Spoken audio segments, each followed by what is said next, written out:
Salut voyageur! Es-tu prêt pour 80 jours autour du monde? Tes congés ne te le permettent pas? Eh bien, que dirais-tu de 8 minutes autour du monde? Ça ne sera pas un voyage ordinaire. Tu vas apprendre des trucs étranges et incroyables sur différents pays. Ensuite, lorsque tu les visiteras pour de vrai, tu pourras te vanter de tes connaissances culturelles auprès de tes amis et même prétendre être un résident. Commençons par l'Italie, parce que c'est l'un des plus beaux pays du monde. La police italienne sait décidément se montrer sous son meilleur jour. Il n'y a pas si longtemps, une Lamborghini a été ajoutée à la flotte de véhicules de police dans ce pays. Cela les aide probablement à attraper les malfaiteurs. Ou peut-être que les criminels qu'ils poursuivent sont tellement impressionnés par cette voiture qu'ils s'arrêtent pour la regarder une seconde. Et alors, il n'y a plus qu'à leur passer les menottes. Puisque nous sommes en Europe, autant faire un tour en Allemagne. La limitation de vitesse n'est qu'une suggestion sur certaines parties des autoroutes allemandes, appelées Autobahn, et ce sont les conducteurs qui choisissent de la respecter ou non. Cela signifie donc qu'ils peuvent rouler aussi vite qu'ils le souhaitent, ou aussi vite que leur voiture le permet. Tu sais peut-être que la Slovaquie est célèbre pour ses nombreux châteaux et forteresses. Mais je parie que tu ne connais pas cette étrange tradition qu'ils ont là-bas. On garde généralement une carpe vivante dans la salle de bain avant de la préparer pour le dîner de Noël. Comme les carpes sont des mangeurs de fond, les gens les laissent nager quelques jours dans leur baignoire le temps qu'elles se purgent un peu.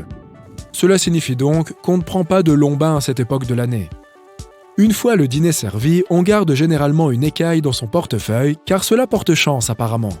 Et il semblerait qu'on fasse la même chose en Pologne. Une bien étrange tradition. Partons maintenant pour la Finlande. J'ai non pas un, mais 2 faits intéressants à te présenter. Entre 1999 et 2010, la Finlande a organisé le concours mondial du sauna. Le gagnant était celui ou celle qui pouvait rester assis le plus longtemps à l'intérieur. Quelle cuisson! Ce concours était si célèbre que des gens du monde entier venaient en Finlande pour participer à cette activité extrême. Quand on sait que les saunas ont été inventés par les Finlandais il y a plus de 2000 ans, tout ça n'est pas étonnant après tout. Mais tiens-toi prêt, le deuxième fait bizarre sur la Finlande que j'ai pour toi porte aussi sur une forme de concours. Il existe un concours qu'on appelle Eukonkonto, et dans lequel les hommes participent à une course sur une distance spécifique en portant leurs femmes. Il a même sa propre catégorie dans le livre Guinness des records. Lors de cette course, les participants doivent porter leurs épouses sur une piste d'obstacles, et le plus rapidement possible. Au cas où tu te poserais la question, le parcours se composait autrefois de terrains accidentés avec des clôtures et des ruisseaux, mais il a été modifié depuis pour répondre aux conditions modernes. Le Comité international des règles du concours de portage d'épouses, oui, ça existe vraiment, a décidé que le parcours devait comporter 2 obstacles secs et un obstacle d'eau d'environ 1 mètre de profondeur. Les championnats du monde de portage d'épouses ont lieu chaque année en Finlande depuis 1992, et le gagnant reçoit le poids de son partenaire en boisson et non en or, une récompense pour se réchauffer et reprendre un peu de vigueur. La Suède, voisine de la Finlande, n'est pas en reste pour ce qui est des faits les plus étranges. Si tu n'es pas amateur de poissons crus, tu ferais mieux d'éviter ce pays. En Suède, le poisson pourri est considéré comme un aliment, le surströmming. Bon, pour être honnête, il n'est pas vraiment pourri. Il est juste un peu salé et fermenté. Mais il sent vraiment le pourri. Cette version du hareng de la mer Baltique est un aliment de base de la cuisine suédoise depuis le XVIe siècle. Le processus de fermentation du poisson prend au moins 6 mois et donne un plat au goût quelque peu acide et une forte odeur caractéristique. À tel point qu'on dit qu'il s'agit d'un des aliments les plus odorants du monde. Autant visiter la patrie d'Harry Potter avant de quitter l'Europe.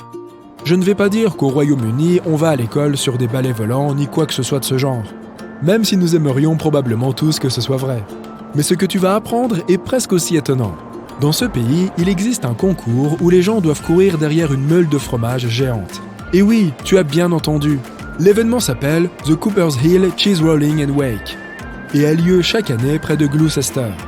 Une meule de fromage Gloucester est lancée du haut d'une pente de 185 mètres et les participants doivent la rattraper.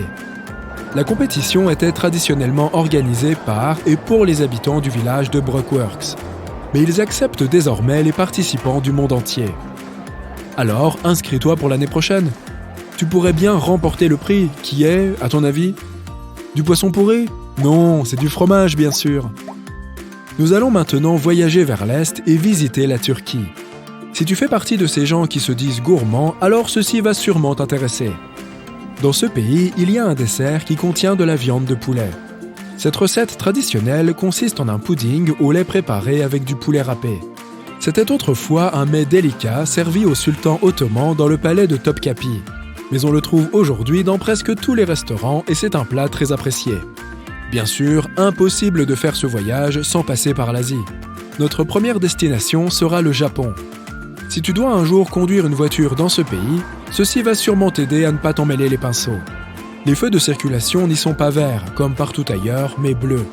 Cela n'a rien à voir avec une question de préférence ou de goût. C'est simplement dû à la langue japonaise et au fait qu'il y avait autrefois un seul mot pour désigner le bleu et le vert. Bien que la Convention internationale des feux de signalisation impose les couleurs rouge, jaune et vert, le Japon ne fait pas partie des pays signataires. Toutefois, en 1973, les autorités ont déclaré que les feux de signalisation devaient être de la nuance de bleu la plus verte possible afin d'éviter toute confusion. Partons maintenant pour Singapour. Lorsque tu te promènes dans cette cité-État, ne sois pas surpris si tu vois du bambou dépasser des fenêtres des appartements. Ce bois est un matériau très répandu là-bas et son rapport poids-résistance est plus élevé que celui de l'acier. C'est pourquoi les gens l'utilisent pour faire sécher leur linge et ils disent même que c'est plus rapide ainsi. Encore une chose. Savais-tu qu'à Singapour, la vente de chewing-gum est illégale depuis 1992 ? Mais ne te méprends pas, le chewing-gum n'est pas interdit. Seule son importation et sa vente sont interdites. C'est pour cela que tu verras rarement quelqu'un mâcher un chewing-gum dans la rue. Cependant, il y a une exception à cette règle. Il est toujours autorisé de vendre des chewing-gums thérapeutiques et dentaires, et ceux-ci ne peuvent être achetés qu'auprès d'un médecin ou d'un pharmacien. Parmi les activités les plus amusantes, rien de tel qu'une bonne vieille bataille d'eau, n'est-ce pas ? Chaque année en avril, pendant Songkran, la fête nationale du Nouvel An thaïlandais, le pays organise un festival de l'eau. Les rues principales sont fermées à la circulation et servent d'arène pour ces drôles de combats. Tout le monde participe à cette tradition.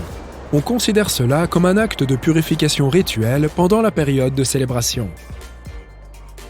La Nouvelle-Zélande, la véritable terre du milieu, est notre prochaine destination. Ce n'est pas un singe qui a tapé ce mot en s'asseyant sur mon clavier. Il s'agit d'un mot réel que je ne vais même pas essayer de prononcer, car ma langue et mes dents en tomberaient tout simplement de ma bouche. C'est le nom d'un vrai lieu en Nouvelle-Zélande et, avec ses 85 lettres, il s'agit du nom de lieu le plus long du monde. Ce nom est d'origine maori et on le raccourcit en Taumata pour faciliter les choses. Surtout aux touristes. Et au cas où tu te demanderais ce qu'il signifie, écoute ça. Le sommet ou Tamatea, l'homme aux plus gros genoux, le glisseur, l'escaladeur de montagne, l'avaleur de terre qui a voyagé, a joué de sa flûte à sa bien-aimée. Sympa. Les gens étaient plutôt cool à l'époque pour donner le nom d'un tel joueur de flûte à une ville. N'est-ce pas merveilleux ?